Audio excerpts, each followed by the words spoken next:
봉오동에서 대승한 김시진 장군님과 최진동 장군, 그리고 안무 장군, 그리고 북로 정서군을 지휘하는 김좌진 장군은 통곡하면서 만주에 있는, 아니 중국에 있는 일본군을 모조리 쓸어버릴 것을 다짐하며 죽을 것을 각오하고 무고하게 동포들을 학살하는 일본군을 괴멸시킬 계획을 세웠지요. 그것이 청살리 전투입니다. 청살리에서 다시 독립군에게 대패한 일본군은 조선인이라면 쥐구멍까지 뒤져가며 참살했습니다. 물불 가리지 않고 시도 때도 없이 찾아다니며 참살했습니다. 그러다 보니 우리 독립군은 대책을 강구하기에 이르렀습니다. 나라 잃은 불행한 동포들은 살아남기 해서 연해주로 피신할 수밖에 없었지요. 우리 독립군들도 연해주로 옮겼습니다. 일본군에게 우리 조선 동포들이 무자비하게 학살당하고 있어서 불가피한 방책이었지요. 일본군은 우리 조선 동포를 무자비하게 죽이고 조선 사람이면 무조건 죽였습니다. 작전 참령 홍범일은 잠시 말을 멈추고 따뜻한 물을 마셨다.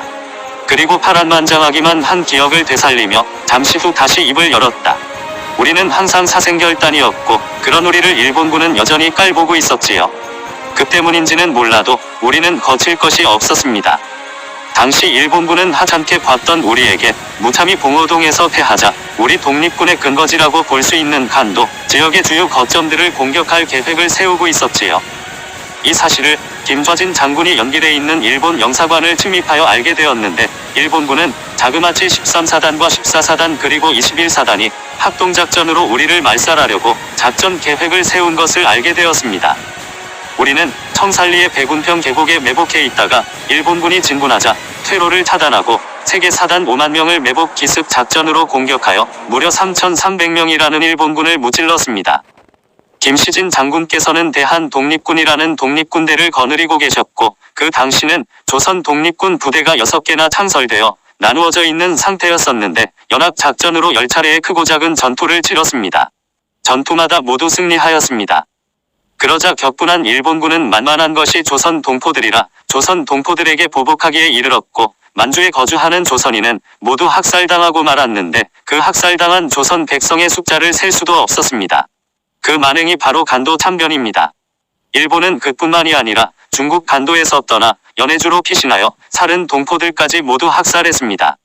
그렇게 되고 보니 조선 사람은 시가 말랐고 일본군과 맞서 싸울 만한 젊은이는 물론 늙은 남자도 없어 독립군을 모집할 수가 없었습니다.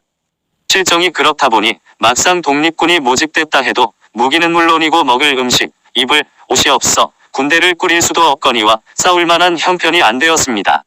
온전히 남아있는 조선 민족이 없었으니까요.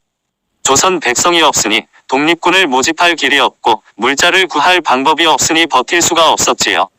김좌진 장군을 비롯하여 안무 장군 등 일본군이 감당하기 힘든 장군들이 애석하게도 세상을 떠나고 보니 만주의 조선인은 흔적도 없이 사라지게 되었습니다. 컥. 수색 정찰대원 중 누군가 사례가 들렸는지 아니면 울분이 복받쳐서 그랬는지 가슴을 치고 있었다. 작전 참령 홍범일은 다시 입을 열었다. 우리는 5000년 배달민족인데 작전 참령 홍범일은 무엇 때문인지 말을 멈추었다. 김시진 장군이 자리에서 일어났고 참모들도 일어나 상황실로 향하고 있었다. 수색 정찰대원들은 김시진 장군 그리고 참모진들의 뒷모습을 보면서 가슴 속에서 적개심이 부글거렸다. 그리고 암울한 서러움이 마음을 울리고 있었다. 승리를 하든 패하든 조선 백성에게 돌아가는 것은 참혹한 참살이고 학살이라니 수색 대원들은 비통한 마음을 억누르며 사람으로 볼 수 없는 일본 사람에게 적개심이 부글거리고 있었다. 전투에서 승리하고 그 승리의 대가가 동포의 학살로 돌아간다니 생각할 수도 없거니와 해괴망측하기만 해서 모두 가슴을 쥐어뜯었다. 수색 정찰대원들은 너나 할 것 없이 모두 참담한 얼굴로 김시진 장군과 그리고 참모들의 얼굴을 떠올리고 있었다. 독립군은 조선 백성들에게서 군자금을 받아 꾸려가고 있는 실정인데 이야기를 듣고 나니 앞이 캄캄하고 앞으로 벌어질 전투가 암담하기만 했다. 그러나 수색 정찰대원들은 멈출 생각이 없었다. 더 이상 당한다는 생각을 할 수도 없었다.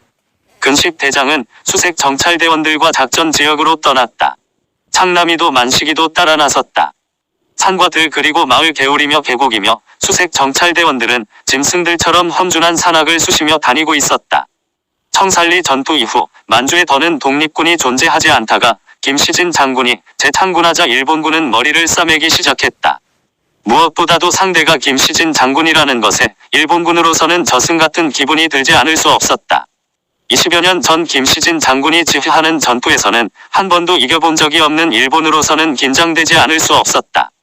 봉오동 전투에서 2번씩이나 대패한 데다가 청살리 전투에서 총사령관 김시진 장군에게 6번이나 크게 패한 경험이 있는 터라 김시진 장군이라면 치가 떨리고 있을 뿐이었다. 그런데다가 자유시 사건 이후 코빼기도 볼 수 없었던 김시진 장군이 건재하게 나타났으니 기가 막히고 미칠 노릇이었다. 그런 관계로 일본군은 김시진 장군을 제압하려면 수십만 대군을 투입하여 북간도를 투망 작전으로 제압하지 않고서는 김시진 장군을 이길 수 없다고 보고 작전 계획을 세워나가고 있었다.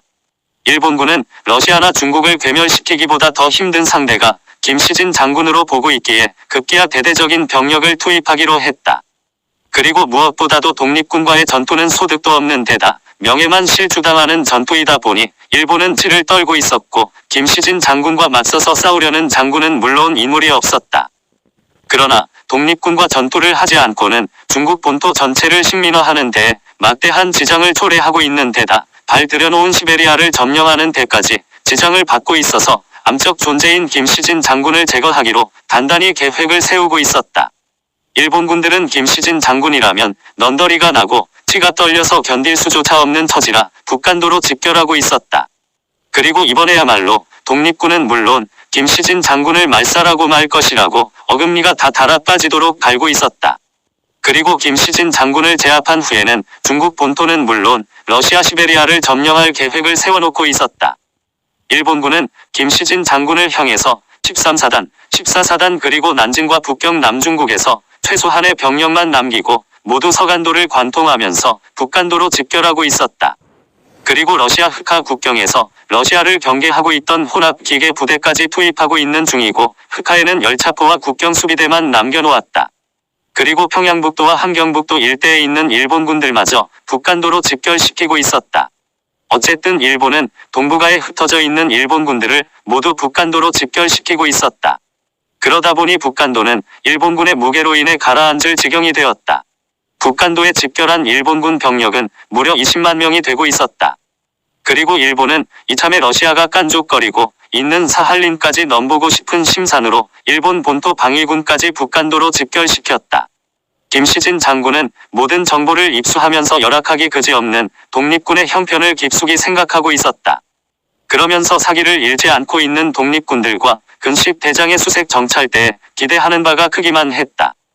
김시진 장군은 그 옛날에 김좌진, 안무, 최진동, 홍범도 등 단 한 명의 장군이라도 살아있었으면 하는 아쉬움 속에서 20만 일본 대군 앞에 홀로 서 있는 자신을 풍전등화와 같이 위태롭게 보고 있었다. 김시진 장군은 밤이 깊어도 회의를 끝내지 못하고 밤이 깊어갈수록 잠을 이루지 못했다. 북간도를 향한 일본군들은 동해서는 러시아 연해주를 밟으며 조선 백성들을 그물질하며 참살하고 있었고 함경북도 평안북도에서도 압록강을 넘어 북간도로 향했다. 일본군은 난징에 주둔하고 있던 22사단마저 북간도로 집결시키고 있었다. 북간도에 집결한 일본군들은 성난 파도처럼 줄렁거리기 시작했다. 김시진 장군은 20여 년 전 청살리 전투와 봉오동 전투에서 대승하고도 와해하였던 기억을 되새기고 있었다. 그리고 지금 다시 와해한다면 다시는 독립군은 존재할 수 없을 것만 같은 생각에 이번 전투를 마지막으로 사생결단할 마음의 준비를 하고 있었다. 그러면서 간사한 일본이 언제 어디에서 조선 백성들을 죽이고 난리를 피울지 몰라서 김시진 장군은 피가 말랐다. 승리하면 할수록 승리한 것보다 잃은 것이 더 많기만 했던 지난날들을 생각하며 나라 잃은 조선의 앞날을 생각하고 있었다. 또한 김시진 장군은 조선 공산당원 박상실에게 암살당한 김좌진 장군을 그리워하고 있었다. 안무 장군, 홍범도 장군 모두 승리하고 나서 조선 땅을 밟기는커녕 중국 땅에도 있을 수가 없어서 러시아를 떠돌다가 우즈베키스탄에서 세상을 떠났고 최진동 장군 역시 흑룡 강가에서 쓸쓸히 숨어 살고 있는 것을 떠올리고 있었다. 그러면서 이번 전투에서 이기든 지든 살든 죽든 전투가 끝난 다음 동지들은 어떻게 될 것인지 조선 백성들은 어떻게 될 것인지 걱정이 되고 있기만 했다. 김시진 장군은 연해주 흑하로 모이던 것을 기억했다. 승리하고도 피신해야 하는 독립군이 마지막으로 선택한 곳이 연해주였다. 흑하로 독립군들이 모이자 일본은 손도 안 대고 코 풀 생각을 하고 있었다. 1920년 봉오동 전투와 청살리 전투에서 무참히 참패를 당한 일본군이 러시아를 꿰어대고 있었다. 일본은 조선에서 약탈한 금은보화를 주먹에 쥐어주며 지금 너희 나라의 도적패들이 무장하고 침공해 있는데 왜 보고만 있느냐고, 너희는 자존심도 없고 배알도 없느냐고 자존심을 건드려대며 불쾌하게 살살 긁어댔다. 명예는 물론 자존심을 상할 대로 상하게 쑤셔대자 러시아는 약이 오르기 시작했고, 화가 난 러시아는 독립군을 무장 해제시켰으며 무장 해제되자마자 미련하게도 일본이 꼬드기는 대로 조선 독립군 960명을 현장에서 사살했다. 1800여 명이 죽거나 실종되었던 사건을 떠올리면서 이번에도 그와 같은 일이 벌어질까봐 김시진 장군은 심히 걱정하고 있었다. 승리하고도 하늘 아래 갈 곳이 없는 조선의 독립군을 생각하며 김시진 장군은 떨어진 고개를 그대로 두고 있었다. 근식 대장은 수색 정찰대를 이끌고 열심히 움직였다. 근식 대장은 아우지의 가족이 있는 창남은 내근을 시키고 싶었으나 창남이 작전에 참여하고 싶어 해서 부득이 함께 정찰을 나왔다. 근식 대장은 창남이와 만식이를 곁에서 떨어지지 않도록 주의하면서 일본군의 동태를 살폈다. 그러면서 일본 부대로 기대한 창남이와 만식